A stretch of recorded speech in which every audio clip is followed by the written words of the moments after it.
Apa pendapat Imam Syafi'i? Coba tengok Imam Syafi'i. Apa kata dia? Fa in kana, qala Nawawi, Imam Nawawi berkata, al-isbalu tahtal ka'baini lil khuyala. Isbal itu adalah kain yang di bawah mata kaki untuk yang sombong. Fa in kana li ghairiha, kalau tidak sombong, fa huwa makruh, maka dia tidak haram.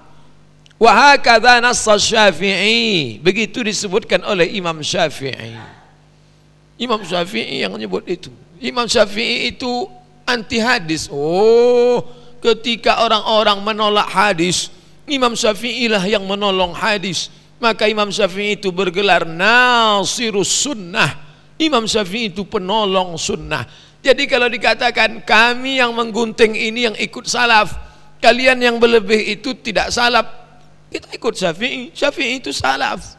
Dari mana Pak Ustaz? Salaf itu 3 abad pertama. Khairul qurun qarni, sebaik-baik abad-abadku. Tsummal ladzina yalunahum, seabad setelah itu. Tsummal ladzina yalunahum, 1 abad setelah itu. Abad 1, abad 2, abad 3. Syafi'i meninggal 204. Salaf atau tak salaf? Salaf. Maka ketika kita mengikut pendapat Syafi'i, kita sedang salaf saat itu. Jangan silap. Kita mengikut salaf. Selama 3 abad pertama, maka Syafi'i mengatakan kalau sombong haram. Imam Syafi'i itu luar biasa. Selesai dia belajar hadis dengan Ibnu Uyainah di Makkah, pergi dia ke Madinah.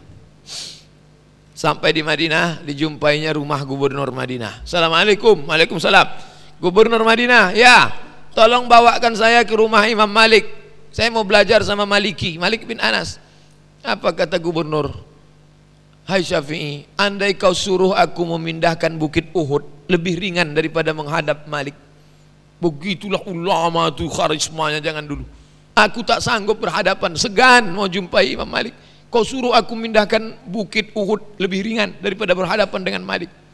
Ulama zaman dulu dihormati, luar biasa. Tapi karena diminta, akhirnya Imam Syafi'i pun datang ke rumah Malik bin Anas.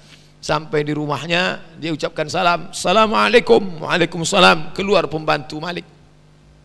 Siapa? Saya Syafi'i. Mau ketemu siapa? Mau ketemu Malik. Malik mana? Di dalam. Ya, tunggu sebentar. Dia masuk ke dalam. Malik, ya, ada tamu namanya Syafi'i. Kata Malik, suruh dia baca kitab saya Muwatta. Nanti kalau dia sudah baca khatam Muwatta, baru dia belajar sama saya. Kalau tidak, nanti tak nyambung kajinya. Datang pembantunya, nyampaikan.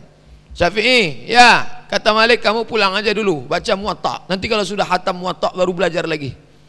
Kata Syafi'i, kasih tahu ke Malik, Muwatta sudah di sini semua. Maliki terkagum dengan Syafi'i, sebelum belajar dia sudah. Andai ada orang mau belajar ke saya, Pak Ustadz kami mau belajar masalah khilafiyah, baca buku saya 37, masalah populer, nanti baru kita belajar biar nyambung kaji kita. Pak Ustadz udah di sini itu semua. Tentu saya kagum sama dia. Saya aja nggak hafal, dia hafal. Akhir dari persahabatan, pertemanan dan menuntut ilmu Syafi'i, akhirnya Malik memanggil Syafi'i. Syafi'i, sini. Ada apa Tuan Guru? Habis sudah ilmuku dan kurasa engkau lebih hebat daripada aku.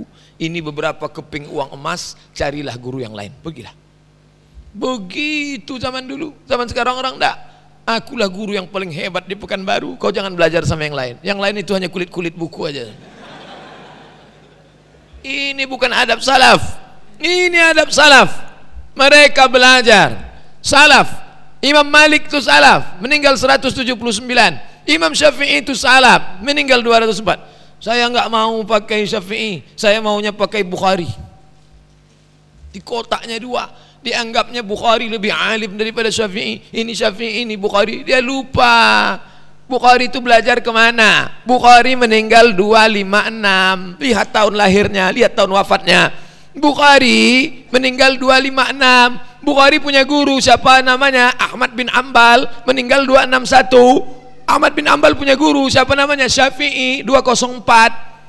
Syafi'i punya, jadi silsilahnya ke atas Bukhari berguru kepada Ahmad bin Hanbal, Ahmad bin Hanbal berguru kepada Syafi'i. Secara tak langsung Bukhari itu murid Syafi'i secara keilmuan, tapi murid tak langsung. Jadi jangan katakan Syafi'i tak paham hadis. Nasirus sunnah Ahmad bin Hanbal mengaku sebelum Syafi'i masuk ke kota Baghdad, kami tak bisa membedakan mana hadis am, mana hadis khas, mana taqyidul mutlaq, mana takhsisul am, mana ikhtilaful hadis, mana nasikh mansuh. Bukan mereka tak paham, mereka paham, mereka tawadhu, tapi ada orang yang lebih paham daripada mereka. Siapa itu? Imam Syafi'i. Yang pertama menulis kitab usul fiqih, Imam Syafi'i. Dipanggilnya muridnya namanya Rabi' al-Muradi. Rabi', ta'al, mari kemari. Tolong ambil pena sama kertas. Datang Rabi', ambil pena, ambil kertas, dicatatnya. Catat. Tulis ar-risalah. Risalah artinya surat. Tulis. Ditulis Rabi' 300 halaman.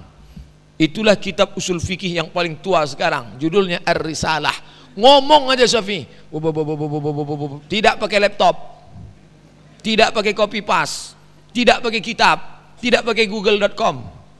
Ini merasa alim, hebat, ngajar. Mati lampu, hilang hadis.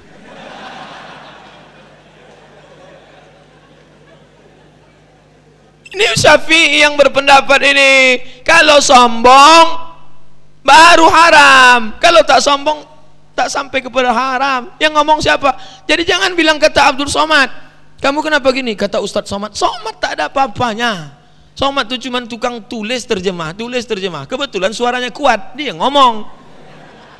Itu aja.